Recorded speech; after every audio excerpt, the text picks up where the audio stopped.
home for the NBA.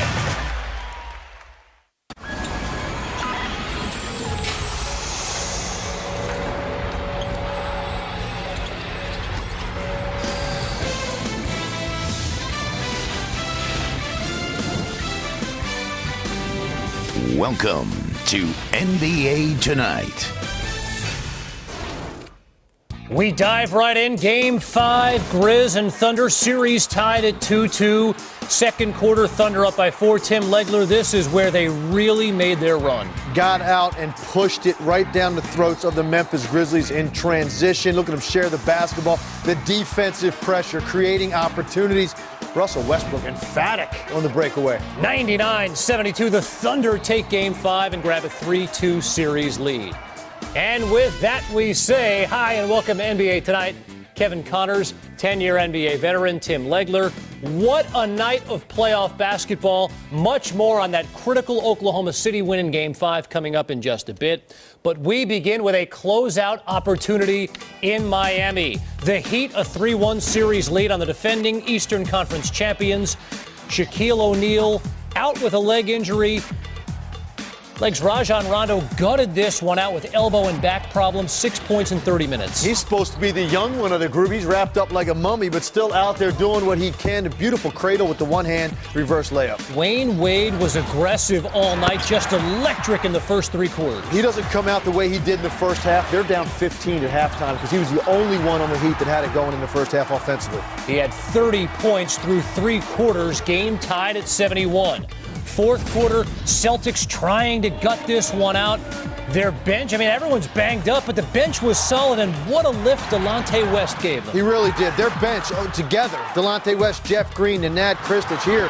West with the breakaway, just played so tough and aggressive in a big moment. You've got to give these guys a lot of credit for stepping up and helping out that big four. Celtics bench had 33 points in the game, but the Heat would make a run. Under 4 minutes, why was this such a big moment? Huge right there. The Heat desperately needed a basket, down by 5. Boston back in transition, protecting the paint, but James Jones trails, walks into it, gave that building an enormous burst of energy. How about the move here by Chris Bosh, head faking, throwing it down. Game tied at 87, and then under 3 minutes to go, LeBron James has been knocked for being a guy that can't close things out. How about the effort he put forward? It's exactly the same shot on the opposite side of the floor that he hit in Game 4. Just catches deep in the shot clock, sizes up Paul Pierce, rises up, elevates, and knocks down an enormous shot, maybe the biggest of his career. Celtics ball down 3, and this was sort of symptomatic of what happened to Boston. Yeah, Paul Pierce would like to have that one back. You got Dwayne Wade on you, roll him into the post, get to the rim instead. Cross-court pass to Jeff Green, and he has no advantage on that side of the court. And then how about LeBron right here? Same thing right here, just rocks Paul Pierce to sleep, wastes 2 on the shot clock when he lets it go. The final dagger for the Miami Heat. Heat led by 6 with 40 seconds to go. Celtics would get it back, and then watch LeBron on the defensive end. It was almost like 2-3 years of frustration with this Boston team just sort of poured out right here. And very ironic. Look behind you for a moment. See what's in your rearview mirror, the Boston Celtics. And then look forward because you still have a couple more rounds left to reach your goal. 97-87. The Heat finish off the defending Eastern Conference champions. Miami closed the game on a 16-0 run. 34 for Wade, 33 for LeBron, 14 for Bosh. It's the second straight game Miami's big three combined for at least 83% of the Heat's points. Ray Allen led the way for Boston in defeat with 18. LeBron James after closing out the Boston Celtics. In order for me to, continue to move on in my career, I thought, that team that we just defeated had to go through them at some point. And I'm not saying it's over. Just like you said, this team isn't going anywhere. But I think it's a big step in not only my career, but for this team. If we would have went through this playoff and not been able to play Boston at any point, it wouldn't have been right. So, they going to continue to drive us. We're going to continue to drive them. But, we're trying to get to where they at. They're 17 championships. We have 1. We got a long way to go. Finally, getting over this hump against this team. Everything I went through this summer with with the decision and deciding to come down here to be a part of this team. I'd be up here for 2 hours if I tell you exactly everything that went through my head, but just We're just very emotional at that point, and I'm happy that we got through it as a team. Let's take you inside that 16-0 run that ended the game and the Celtics season. Boston went scoreless over the final 4:28. 0 for 5 from the field. They turned the ball over 3 times. LeBron scored the final 10 points of the game, leaving Paul Pierce and company to think about what could have been. Right now, I'm just, really upset. I wish I could have played better tonight. Fortunately, we came up on the short end of the stick. We all were disappointed about losing, so it wasn't a very cheerful, moment in here. But it was more of a wow factor that we couldn't believe that we got in the second round because we had no plan on going all the way. But things happen for a reason, and you just take it in stride. Well, before the game, LeBron said the Pierce, Allen, Garnett trio provided the blueprint for the Heat Big Three. But it was Miami's trio that did all the teaching in the fourth quarter, scoring 88% of their team's points, while the Celtics' Big Three managed just 1 bucket. Legs, I thought the sound there was very, very telling. And you listen to LeBron saying, everything I went through, I'd be up here for 2 hours if I could tell you all the things that went through my head after closing Boston out. Read between the lines there. What did you hear from LeBron? It would probably be more like 2 days if he was really being honest about it. I mean, you got to remember what this guy has been through since he left Cleveland. He was on top of the world as an icon in the sport. He leaves. We know what went down with the decision and going to Miami and the spectacle they put on last summer. And now suddenly the basketball world seemingly turned on him overnight. That's a very difficult thing for a young player to deal with in any sport, particularly in basketball. And now you're down there. You're expected to resurrect this franchise and take them to heights they've never been before. And you start off on the wrong foot, 9-8 early on, if you recall. This is a team that looked like, are they going to fire Eric Spoelstra? What's going to happen? They can't play together. All the stuff that you heard, this has got to be a great, great moment for LeBron James. But he has to keep his perspective. They're only halfway to where they really need to be. If they lose in the conference finals, yeah, they got past Boston, but they still came up far short of their goal of winning a championship. All right, let's sink our teeth into this series. I mean, this was billed as the series of the postseason, and it was absolutely one-sided. Miami dominated this series. You talked about what it means for LeBron. How about for this Miami Heat team as a whole? What does this series victory mean for them? Well, it validates what they believed going in, which was that they could come together, they could handle pressure, and ultimately, with that type of talent leading your roster, regardless of who you're playing with, it can be enough to win in this league, and certainly getting past a team with veteran-savvy championship pedigree, the Boston Celtics. It validates so many things, and I know at different times the Miami Heat doubted themselves along this journey, but eventually it started to come to fruition after the All-Star break is really when you saw this team take off. The chemistry, the cohesion, the defense was there all year, but they started to figure out how to play together offensively. And once they did it, they believe now that they're invincible. And you get a lot of confidence from beating a team like Boston. So right now, it's good. Sleep well, enjoy it, but don't relish in it too much because you've got to prepare for the next round. All right, specifics of this series, particularly games 4 and 5. Boston was outscored in the paint in both of those games. They out-rebounded the Heat in just one game all series. What is it, Legs, that the Heat were able to exploit? Well, it comes down to this. Now, defensively, when you're game planning, if you're the Boston Celtics, you can deal with size, you can deal with power, you can deal with taking away shooters and taking away sets. You cannot account for speed and what it can do to you. And that was the difference in this series. Every time Miami turned the corner, they met very little resistance at the rim. Here, Dwayne Wade splits 3 defenders at the top of the key. And look at Glenn Davis, Rajon Rondo on the backside. There's nothing they can do against a guy as athletic as LeBron James. Once again here, Paul Pierce, Kevin Garnett, 2 premier defensive players at one point in their careers out on the perimeter. Once LeBron James turns the corner, Nenad Krstić is back there. Not much of a deterrent on that back line. And then here, once again, Chris Bosh with the up fake, blows by Kevin Garnett. What does he see back there? Not much. A couple of guards and Krstić hustling to get back into the lane. A little bit different to what we've seen out of this team in the past when you had to deal with guys like Kendrick Perkins and Leon Poe, Rasheed Wallace. They had so much more defensive-minded presences on that front line. They don't have it. They don't have a single guy in the front line that plays above the rim. I mean, how many teams in the NBA can you say that about? Not very many. That's what this team needs to address, and that's what Miami exploited. Too quick, too athletic, too fresh for this team, and that's really what it came down to. Dwayne Wade, LeBron James had their way in this series because they were just too good, too skilled, and too athletic. Much more on the Celtics coming up later in the show. The future of Boston. Amazing to think that for the first time in 4 years, neither the Celtics nor the Lakers will be in the NBA Finals. Miami, of course, awaits the winner of the Bulls-Hawks series. Still to come on NBA tonight, we're headed back to Oklahoma City. Thunder and Grizz, Game 5, how OK City made it look easy. And what did Kobe have to say about his relationship with Powell? And does Bryant think this is the beginning of the end for the Lakers? Find out next.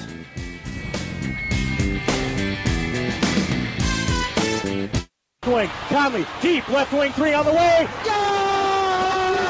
Westbrook for two.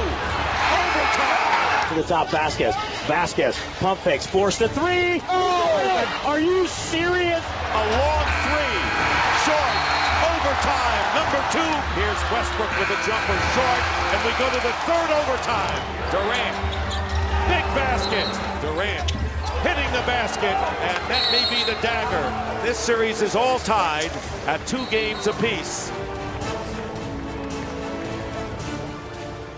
It was an unforgettable marathon. OK City's triple overtime Game 4 win.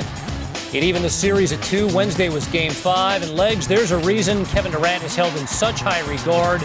It's because he can do things most his size cannot. If that was a school zone, he would have got pulled over. That's how fast he was going up the court.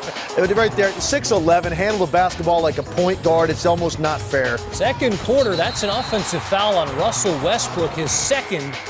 But he would stay in the game, and that decision by Scott Brooks paid off. Unbelievable how quickly he can turn the corner, stop on a dime. He's making that pull-up jump shot more and more consistently. And now he stretches out to the three-point line coming out of the backcourt. Memphis has no answer for that. And then moments later in transition, Durant, Westbrook to James Harden. Sharing the basketball. And a great pass here by Westbrook. I don't know how Tony Allen misses this. Goes right through his hands, but James Harden will certainly take it. Under 3 minutes to go in the second quarter. Thunder in transition again, and boy, Memphis sure looked tired. Well, right here, they quit on the play. I mean, you cannot do this in playoff basketball. You know, James Harden has to run this ball down in front of the bench. More than enough time for somebody to get back and take away that cross-court pass to Kevin Durant. At this point, Oklahoma City had all of the energy going their way. Big run after Westbrook's second foul. Thunder led by 11 at the half. Early third quarter, we go Axis bold as love. Is this sick or what? Making plays, 6'6", getting into passing lane to strip, and then he likes to send messages on his breakaways. Tears the rim down practically. Later in the third, well, that one wasn't tearing it down. It was just sort of so high up there, he gently dropped it in. Great chemistry between the two stars on the back cut, and then Durant, he decides here to be playmaker. Gets in the lane, and look at the Thunder all over the glass. Nick Collison beating the Grizzlies to the spot and gets the putback. He'd complete the three-point play. Thunder led by 19. And then it's just simply Durant working off the screen. Yeah, pour it on right here. I mean, with that kind of range and that kind of height, you just get a hand up and pray. That's about all you can do. Kevin Durant, when he's got that shot going, the Thunder really feed off of that. Speaking of praying, Nate Robinson was praying he'd get in the game. His first playoff appearance with the Thunder. He drains the three. This one wasn't even close. 99-72. The Thunder grab a 3-2 series lead. 19 for Durant. 11.6 rebounds for Westbrook. The Thunder bench outscored the Grizzlies 53-27. OK City also out-rebounded Memphis 50-33. Zach Randolph, 9 points, 7 rebounds, no assists. This was Westbrook after the Game 5 win. I wasn't really worried about it, man. I think as a team, and all our players came in and got working yesterday, even though we played triple overtime, and tonight we came out and our fans were great. We fed off their energy and we played together. Tonight is over with. We can't go in tomorrow thinking about this game. We got to worry about a Game 6 and how we can get better as a group. So we're looking forward to it. Are you aware of the growing interest in your backpack? Yeah, that's why I wore it today. Can you give fans at all a hint as to what's inside of it? I got my iPad, I got my Bible, I got my headphones, and my phone chargers. Thank you. The backpack. Give Kevin Durant credit. He answers every question honestly. Yeah. Even the contents of his backpack. I'd like to see what's on that backpack, actually. The triple overtime game ended on Monday, but the Grizz looked like their legs were stuck Playing a fourth overtime, starters combined for just 45 points. They were crushed by 17 on the boards. No Grizzlies scored more than 15 points. Legs, they shot 36% from the field, 61% from the line, 2 of 8 from three-point range. We could go on. I'm sure Memphis doesn't want to hear it.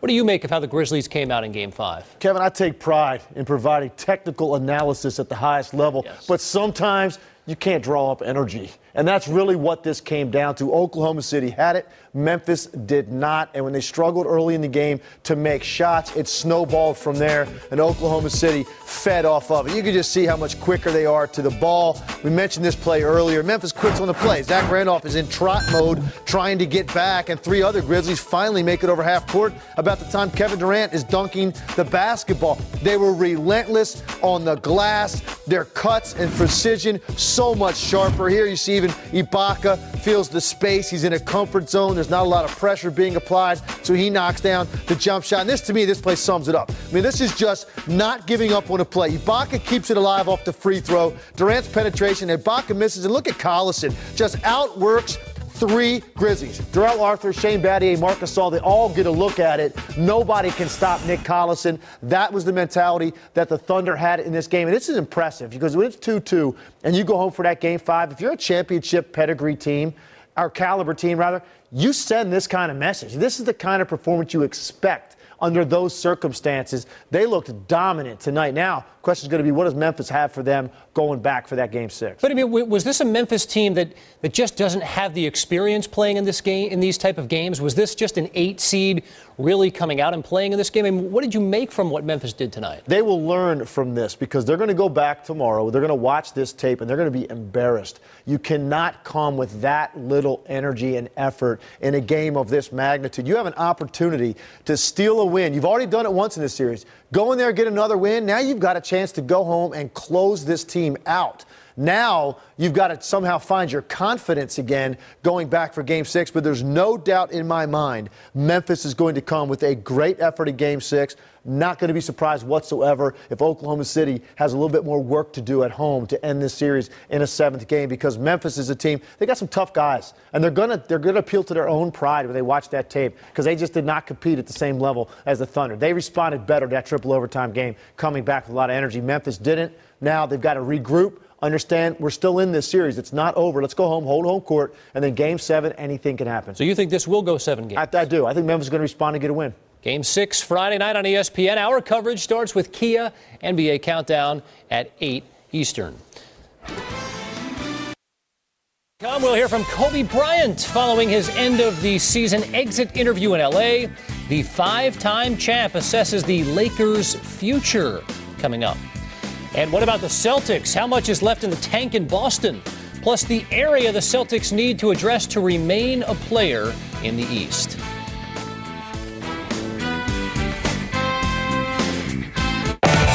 Tim Legler, tonight's StubHub Dream performance is courtesy of LeBron James. 33 points, 7 rebounds, 4 assists. He scored the final 10 points of the game and helped put an end to the Celtics season, but not necessarily Doc Rivers' tenure in Boston. I'm leaning heavily to coming back. I haven't made that decision, but I can tell you I probably will. You know, I've kind of come to that over the last couple of weeks. You know, I'm a Celtic, and I love our guys, and I want to win again here. I do. Well, I'm gonna put this on the record. Doc already committed and said he was coming back with me, so you know he can't go back against his word. So we'll see. Well, the Celtics weren't the oldest team in the NBA this season, but they did have the oldest core group. Their top 3 scorers have an average age of almost 35, the oldest top-scoring trio of any team in the NBA. Meantime, the reign of the 2-time defending world champions came to an end Sunday when the Lakers were KO'd by Dallas. It marked the first time a Phil Jackson-coached team was swept out of the playoffs. Kobe was asked on Wednesday about his rumored rift with Pau Gasol. Yeah, it made me laugh because, you know, people will reach for absolutely anything, you know, when we struggle. I mean, they'll pull for any crap, any BS that they possibly can and invent things. And, yeah, it was ridiculous. Now, in terms of, this being the decline of the Lakers, I mean, it's nonsense. I remember they had a pretty good era in the 80s, and they didn't win 3 in a row. They didn't break that team up.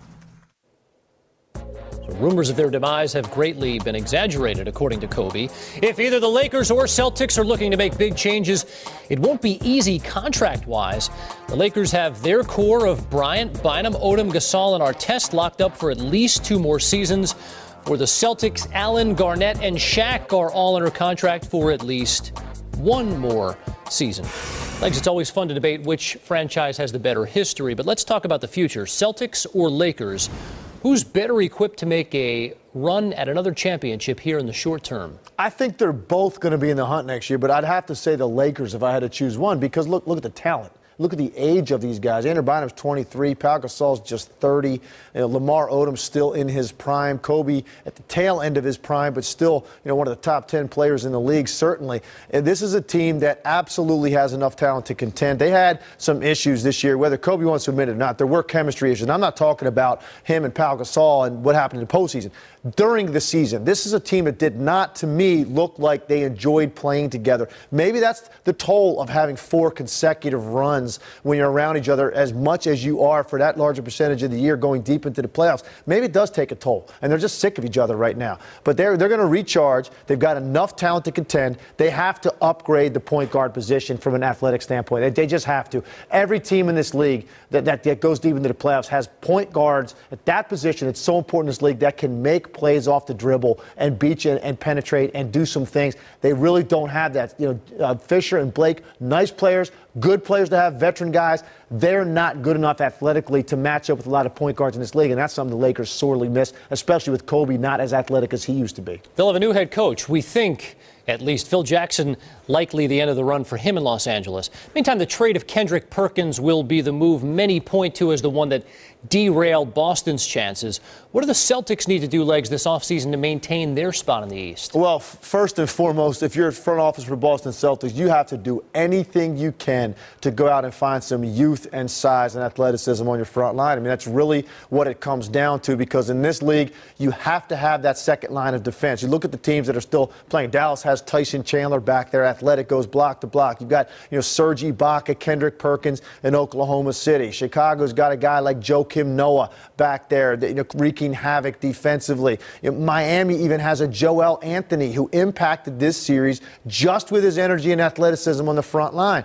Boston doesn't have any of that back there, and it's a big problem when you've started to slow down in the perimeter and you have a hard time keeping guys in front of you. You're counting on that help. This isn't the front line to provide it. They've got to find some young guys that can play above the rim, and I think they can immediately, because of that core being in place, they can immediately challenge teams like Miami and Chicago next year. No Celtics, no Lakers beyond the conference semifinals. We will have a new Eastern Conference champion for the 3rd straight season. The Miami Heat await the winner of Bulls and Hawks, who will play Game 6 Thursday starting at 7:30 Eastern. The Heat took 3 of 4 against the Hawks in the regular season, but they were swept by the Bulls. The basketball community is mourning the passing of former Michigan standout and 7-year NBA veteran Robert Tractor Traylor. The 34-year-old was found dead Wednesday in his apartment in Puerto Rico from an apparent heart attack. Traylor was a member of the Bayamon Cowboys, but was injured and had not been playing. Traylor was drafted by the Mavericks with the 6th pick in 1998, but was part of a trade with Milwaukee that sent Dirk Nowitzki to Dallas. He is survived by his wife and 2 sons.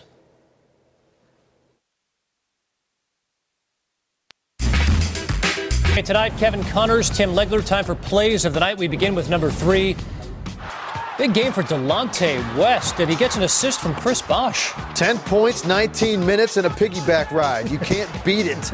Yeah. Good night at the arena for Delonte West. Indeed. Number 2, Dwayne Wade going to grab the rebound, just flips it up, and it was that kind of series. This is not luck, people. This is skill. He looked up at the rim, that strength, body control, 3-point play. And then number 1, it's Mr. James down the stretch. Fitting. I mean, the way that he did it, too, just daggers from the 3-point line. Paul Pierce draped all over him, and then this is the one right here.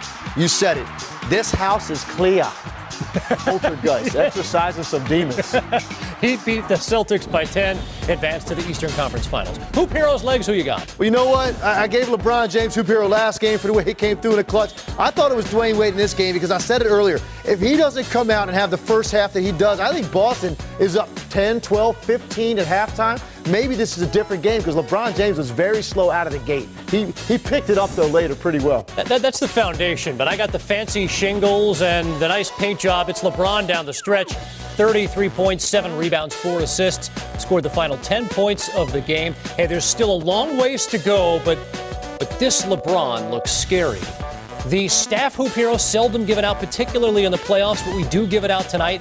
The Thunder bench, they outscore the Grizz 53-27. 18 from Daquan Cook, 10 for Nazir Muhammad, 9 apiece for Nick Collison and James Harden. NBA playoffs continue on ESPN Thursday night when Derrick Rose and the Bulls try to move on to the Eastern Conference Finals.